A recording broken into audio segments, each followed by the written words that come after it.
everyone, so this is Diana Hubbard. I'm here to tell you about fibered knots and right-veering open books. The work I'll be telling you about is joint with Tyson Hay and Lynn Trong. And of course, before I start, I'd love to thank the organizers. I think this is a very cool event that's happening, and I'm personally really looking forward to seeing everybody else's videos and learn what people have been up to. Okay, so the structure of the talk is going to be pretty straightforward. I'm going to give you the few definitions that you need in order to understand our main theorem. I'll show you the main theorem and talk quickly about an application of it. Okay, so let's get started with the definition of an open book decomposition. So an open book decomposition of a closed, oriented, three-manifold Y.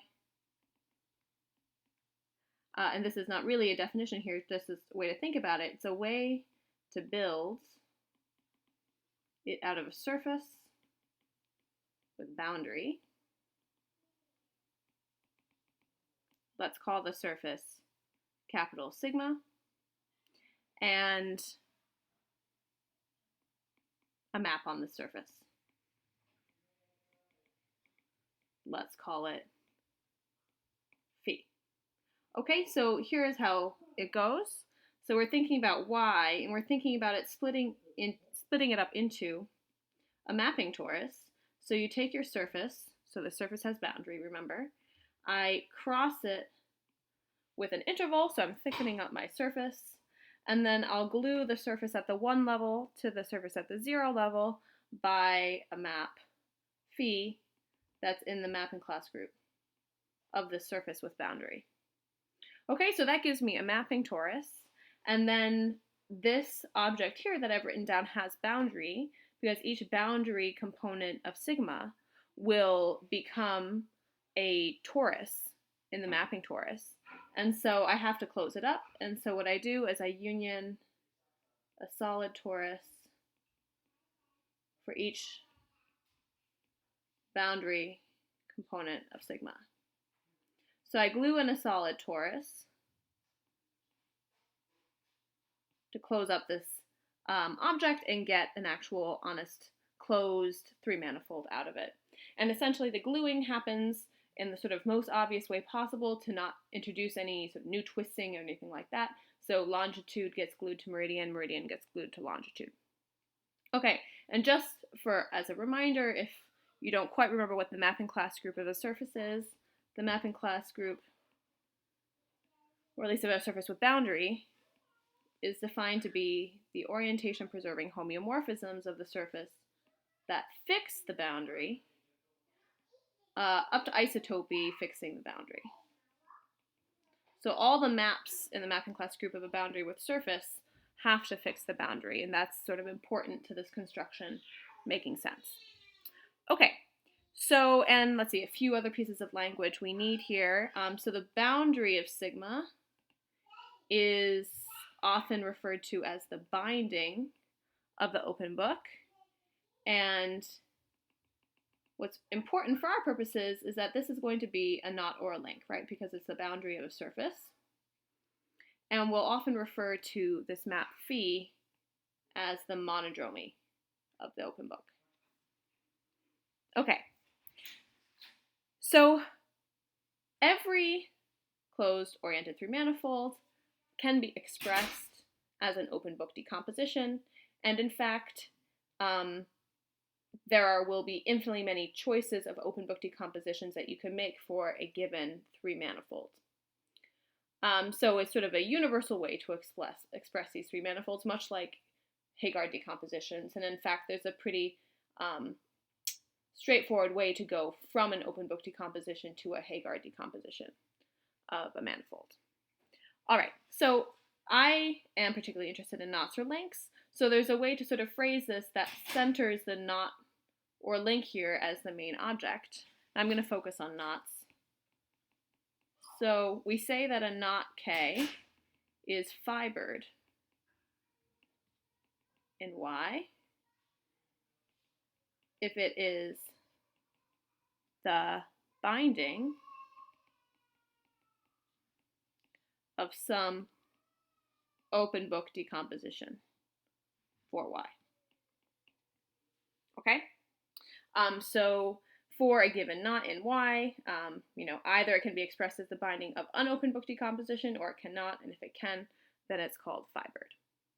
So let's see. So a classic example, for instance, of a fibered knot would be the unknot in S3. That's sort of the most basic example you can come up with.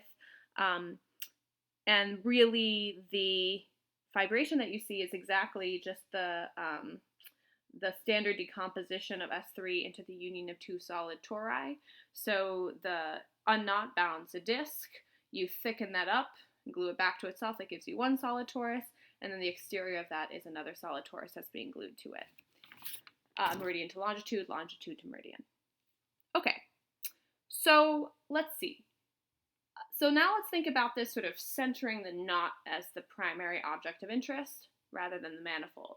So suppose that you have a knot in a manifold and you know that it is fibered. This associates some data that is interesting to the knot. In particular, what it associates to the knot is a map in the mapping class group, right? It associates a monodromy to this knot. And I think that sort of naturally leads us to the next question, which is, how do properties of the monodromy of a fibered knot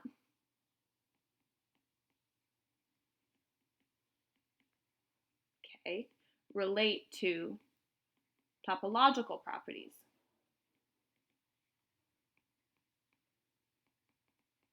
of K? So, other information about K that generally topologists are interested, things like 3 genus, 4 genus, stuff like that, right? So, okay, so obviously this is a very broad and vague question. There are lots of things that you could choose for this part and this part as well. And in this talk, obviously my focus will be quite narrow. And so over here, I'm going to talk about a very special property of monodromies on surfaces with boundary, called the property of being right-veering. And over here, I'm going to talk about a concordance invariant, specifically upsilon. Okay.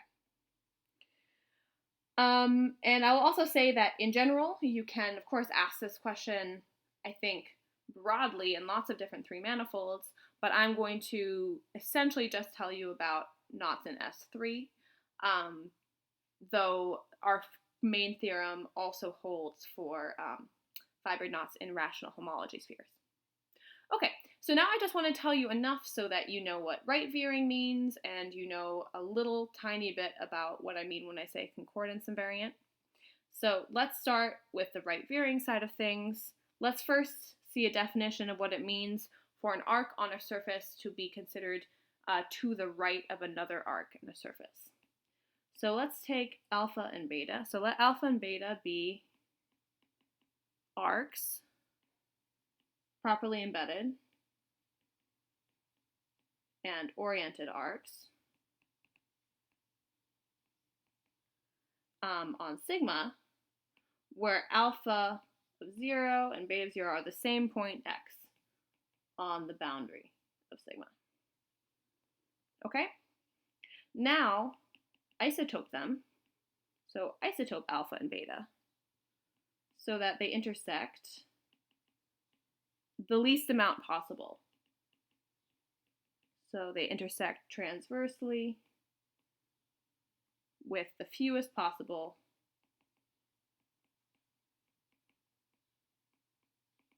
number of intersections. And I think there's a little bit of work to be done here to make this sentence precise, but hopefully, intuitively, this makes sense to most of you, that you can sort of pull these tight so that there aren't any sort of unnecessary bygones that they co-bound, for instance. So, okay, so then we say that beta is to the right of alpha if the tangent vectors that they define at this point x define the orientation of the surface.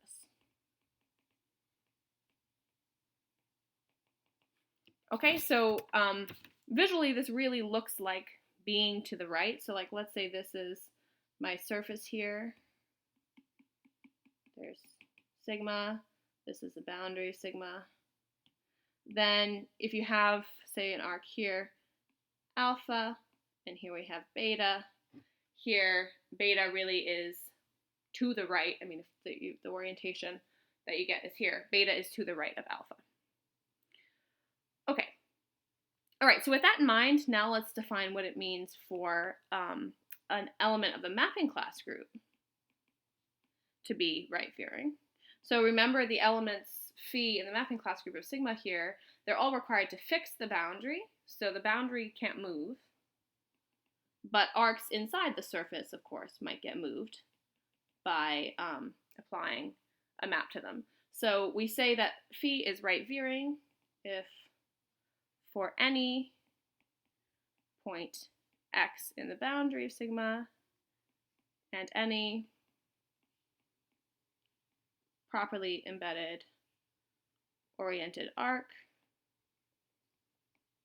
alpha originating at x, phi of alpha is to the right of alpha. Okay, so every single arc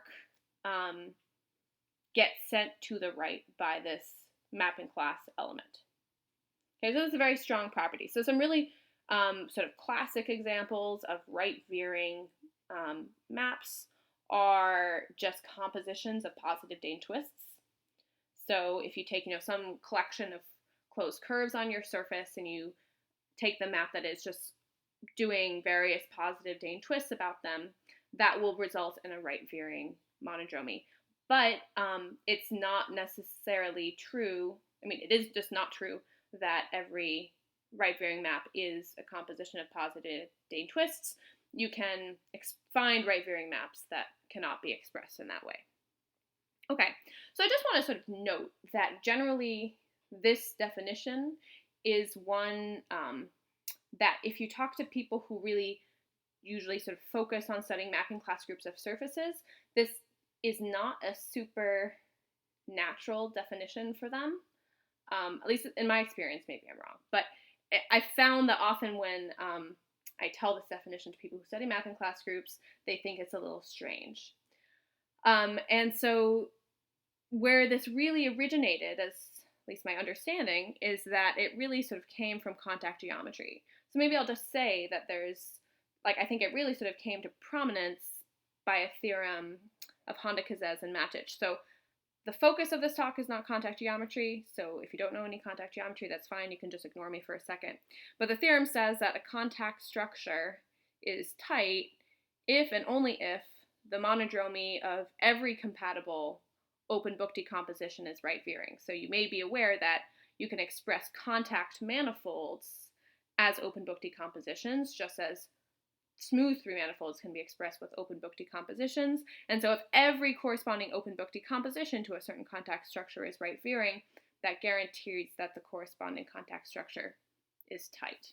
And I really think that's where this concept started to get sort of studied more and more. Okay, so that gives you a very brief picture of what I mean by right-veering. So now let's talk very, very briefly about this concordance invariant upsilon. Okay, so first, a few basic definitions. So two smooth knots, K0 and K1 in S3 are concordant if they co-bound a smoothly, properly embedded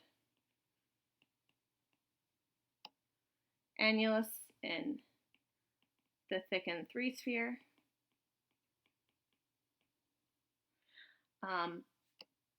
Okay, so this is sort of a property that tells you about the relationship between these two knots when you sort of allow yourself to enter into the fourth dimension. And another sort of corresponding definition is that a knot is slice if it bounds a properly embedded,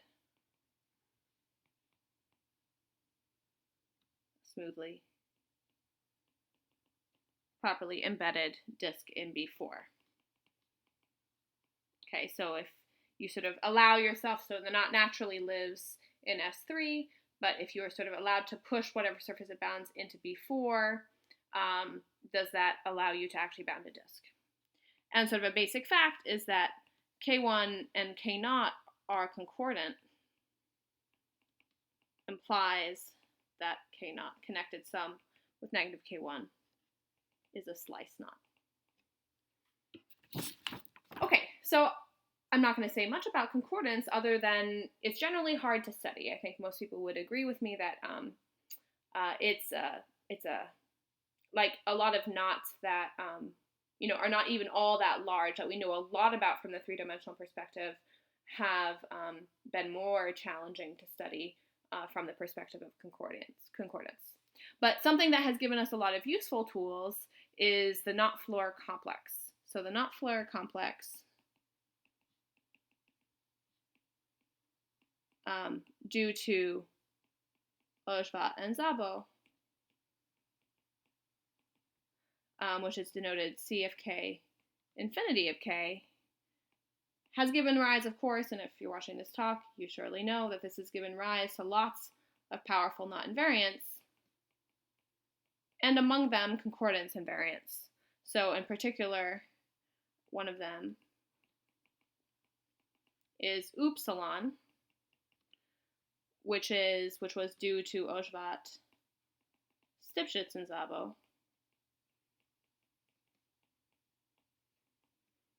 And this is a piecewise linear function. It is a concordance invariant, so maybe I should say that. So it's a piecewise linear function from 0, 2 to r, and it is a concordance invariant. So if two knots are concordant, they are guaranteed to have the same upsilon function. Okay, great. So upsilon, it's great for lots of reasons. One downside is that it's quite litter boxes. Got to clean the litter boxes.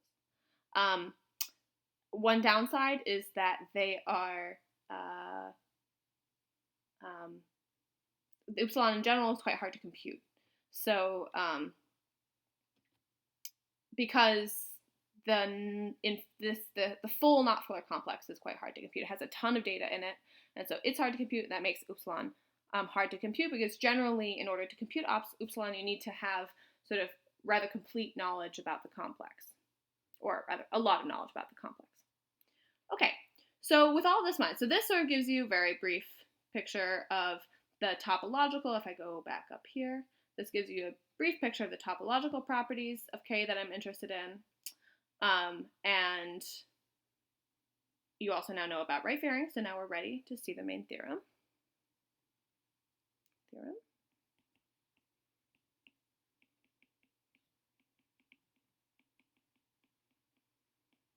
Okay, so let's suppose that K is a null homologous fibered knot in S3. Again, so we actually can prove this can replace with rational homology sphere, but there's sort of a lot of stuff to be talked about if I wanted to phrase it in terms of the rational homology sphere, so I'm going to focus just on S3. Then if the slope of upsilon at some point is minus g of k, where here I'm talking about the honest, smooth 3 genus of k, for some value of t in 0, 1, then the monodromy of k is right-veering.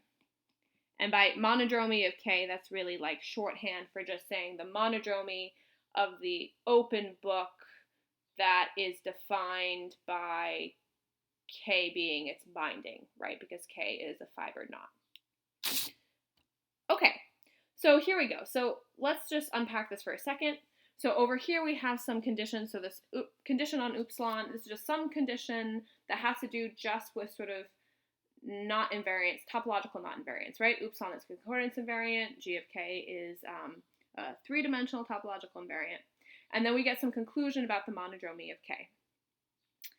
So let's just say a few things. So we prove the contrapositive. And I think this is sort of important to note. So what we really do is that we show that if the monodromy of K is not right-veering, then that guarantees that upsilon never achieves this slope. It's worth noting also that the slopes of upsilon are all bounded between negative G and positive G. And so this is really saying, this is equivalent to saying that upsilon attains its minimal possible slope. So what we prove is that if the monodromy of K is not right-veering, then upsilon cannot attain its minimal possible slope. Okay, and a lot of proofs of statements involving right-veering have this general flavor where you have to prove a contrapositive direction. So basically the key is that not right-veering is a much easier property to work with than right-veering, because not right-veering guarantees the existence of an arc that is not sent to the right? So that gives you a special arc that you can use to sort of build the rest of your argument from. So for instance, though this theorem doesn't actually look like it is a contact geometry result, it completely relies on contact geometry. What we do is we take a not right-veering, we take the arc that is not sent to the right and build out of that an open book decomposition for the manifolds where we understand the complex relating to the contact element in the knot-Floer complex. Okay, I'm not really going to say much more about the proof than that, but I should say, I absolutely need to say, that we depend heavily on work of Baldwin and Velovic. So this is their paper, A Note on the Floer Homology of Fibered Knots. So they really sort of set up a lot of the framework for how you can go from the property of a non-right-veering fibered knot to a non-right-veering monodromy of a fibered knot to building a sort of very useful open book decomposition for the manifold. Okay, so another thing that I should say, so note, so if you put together some results of Matt Hedden and Ojvat, Szabo, and Stipschitz, you can get the following statement. So if upsilon, the slope of upsilon at 0 is minus G of K, then the monodromy is right-veering.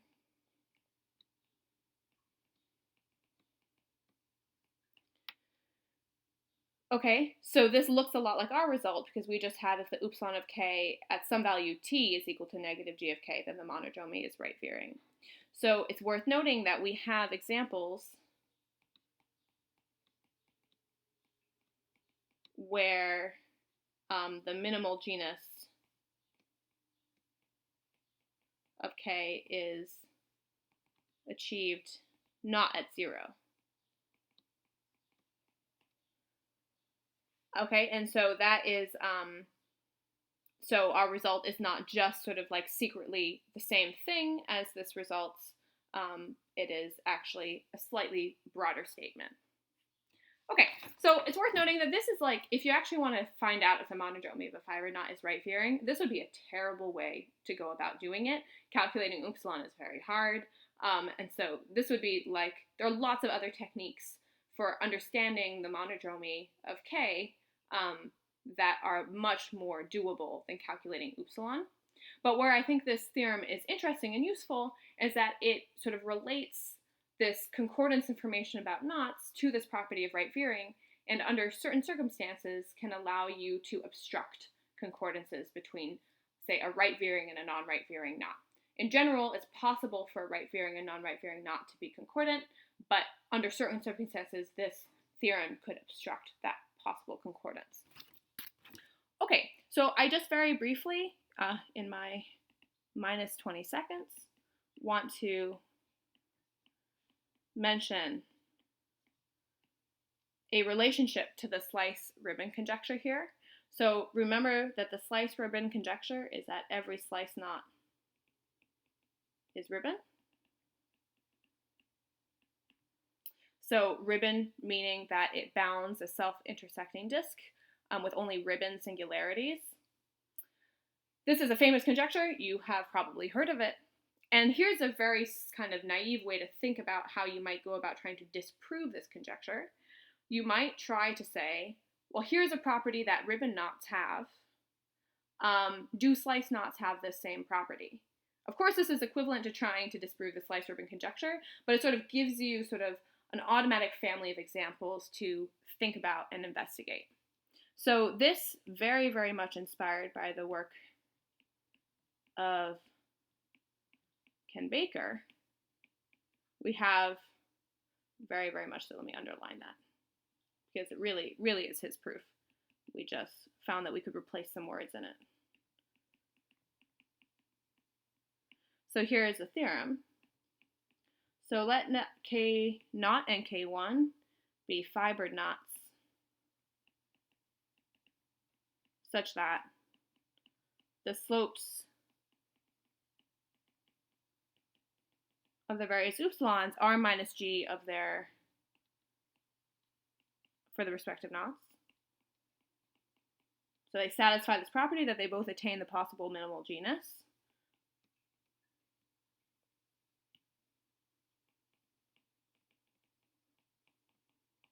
Then, if their connected sum is ribbon, then the two knots are actually equal to each other. They are exactly the same knot. They're smoothly isotopic to each other.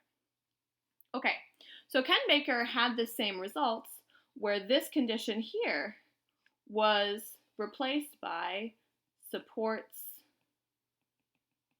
the, so Baker, support the tight contact structure on S3. So essentially what we have here is we've replaced this condition that Ken Baker had with a slightly broader condition. This sort of, so all knots that support the tight contact structure have right-veering monodromies, and so they will automatically satisfy this condition that I bracketed in purple, but not all knots that satisfy the condition I bracketed in purple support the tight contact structure. And so this, so our condition is slightly broader, and the observation is just that either you can replace ribbon with slice, or the slice-ribbon conjecture is false. Right? Because either, you know, slice knots and ribbon knots have the exact same properties because they're the same thing, or sometimes ribbon knots have a property that slice knots do not have. Okay, so this, I would say that this sort of broadens the avenue that Ken Baker had. So Ken Baker also had this observation after this, his theorem. And so I would just say that this sort of broadens the avenue that he opened towards possibly disproving the slice-ribbon conjecture using this sort of nice, sort of, I guess, computable sort of criterion. I mean, upsilon is sort of computable in that one can compute it, but it's often quite difficult. Okay, so I just sort of wanted to, I think that's a nice application of how thinking about this kind of property of invariance of knots, these kinds of sort of conditions, can sort of link back to some bigger topological questions. Okay, and I am over time, so that's it. Thank you very much.